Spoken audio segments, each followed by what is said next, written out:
গতকালকে ঢাকা মেডিকেলের আমরা একটি ঘটনা শুনতে পেয়েছি। ঢাকা মেডিকেলে আমাদের যে ডাক্তার ভাইরা রয়েছে তাদের গায়ে হাত তোলা হয়েছে। যে যারা হাত তুলেছে তারা কি অভিযোগ করেছে? তারা অভিযোগ করেছে সেখানে নাকি একজন যে পেশেন্ট মারা গিয়েছিল সেখানে ডক্টরদের গাফিলাতি ছিল, ওই ঢাকা মেডিকেলের গাফিলাতি ছিল। এখন প্রশ্ন হচ্ছে যে ডক্টরদের বা ঢাকা মেডিকেলের যে গাফিলাতি ছিল কিনা এটি নির্ধারণ আপনি কিভাবে করতে পারেন, কোন এক্সপার্টিজের ভিত্তিতে এটি নির্ধারণ করতে পারেন এবং এই অথরিটি আপনাকে কে দিয়েছে? যদি কোনো গাফিলাতি থেকে থাকে, ডক্টরের হোক, প্রশাসনের হোক, কিংবা যে কারো হোক, কিংবা কর্তৃপক্ষের হোক, অবশ্যই তার বিচার হবে। তার বিচার একটি প্রক্রিয়াধীন প্রক্রিয়া হবে, একটি তদন্তের মাধ্যমে হবে। সেই অভিযোগটি আপনি বিএমডিসি তে করতে পারেন কিংবা সেই অভিযোগটি আপনি প্রশাসনের কাছে করতে পারেন। কিন্তু আপনার কি অভিজ্ঞতাটুকু রয়েছে, আপনার কি দক্ষতাটুকু রয়েছে যে একজন ডক্টর তার সাথে গাফিলতি করেছে কিনা সেটি যাচাই করার? আমাদের সবচেয়ে বড় এখন যে সমস্যাটি হয়ে গিয়েছে, আমরা এই বাঙালিরা অধিকাংশ ক্ষেত্রে অধিকাংশ বাঙালি নিজেদেরকে সব জায়গার দক্ষ মনে করি এবং সব জায়গায় নিজের নাক গলাতে যাই। আপনি আমাকে একটি জিনিস বলুন, যে ডাক্তার 5 বছর ধরে এমবিবিএস পাস করলো, 1 বছর ইন্টার্ন করলো, এরপর বছর বছর ধরে বিভিন্ন ডিগ্রি নিল, পড়াশোনা করলো, তিনি একজন পেশেন্টকে যেভাবে ডিল করেন, তিনি পেশেন্টের ভিতরের এবং বাইরের বিষয়গুলো যেভাবে জানেন, যেভাবে ট্রিটমেন্ট করেন, আপনি কিভাবে মনে করেন আপনি সেই পড়াশোনা না করে শুধু বাইরে থেকে দেখে নিজের চোখে যা মনে হলো তা দেখে তাকে একটি নির্দিষ্ট রেজাল্ট দিয়ে দিচ্ছেন, একটি নির্দিষ্ট ব্লেম দিয়ে দিচ্ছেন? আমাদের জায়গা থেকে স্পষ্ট বার্তা, এইরকম একটি ব্লেম দিয়ে আসলে যখন আপনি একজন ডক্টরের গায়ে হাত তুলেন তখন আপনি যে কাজটি করেন সেটি আমরা বৈষম্য বিরোধী ছাত্র আন্দোলন আমাদের জায়গা থেকে কোনোদিনও সমর্থন করতে পারি না। আপনাদের যদি কোনো অভিযোগ থাকে সেই অভিযোগটি আপনি জানাতে পারতেন।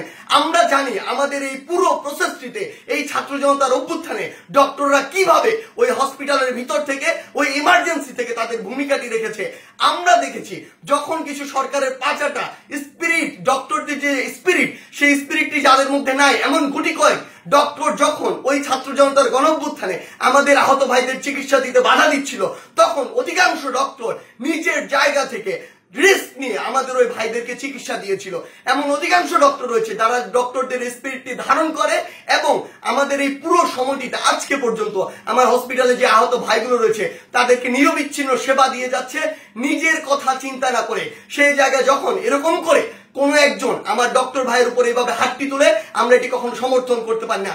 আমাদের জায়গা থেকে একদম স্পষ্ট একটি বার্তা, সেটি হচ্ছে যে আমরা প্রশাসনকে, মাননীয় স্বাস্থ্য উপদেষ্টা, ডিজি হেলথ সহ সকলকে একটি বিষয় স্পষ্ট করে বলতে চাই, আমাদের যারা মেডিকেলের ভাইরা রয়েছে, ইন্টার্ন ডক্টররা রয়েছে, কিংবা হসপিটালে যে ডক্টর ভাইরা রয়েছে, তাদের সাথে আমরা এই জায়গাটিতে একাত্মতা ঘোষণা করছি। তাদের নিরাপত্তার সর্বোচ্চ ব্যবস্থা করতে হবে। তারা দিন রাত 24 ঘন্টা আমাদের জন্য কাজ করছে, অথচ কেউ একজন চাইলো আর একটা ব্লেম দিয়ে তাদের গায়ে এসে হাত দিয়ে দিল, এটি আমরা আমাদের জায়গা থেকে কখনো মানতে পারি না।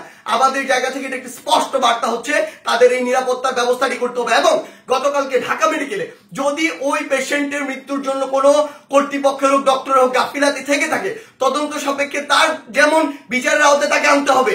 কিন্তু গতকালকে ওই আমার ডাক্তার ভাইয়ের গায়ে যে হাতটি তুলেছে, অপারেশন থিয়েটার থেকে বের হওয়া একজন ডক্টরকে, তার অবশ্যই দ্রুততম সময়ের মধ্যে তাকেও গ্রেফতার করে তাকেও বিচারের আওতায় আনতে হবে।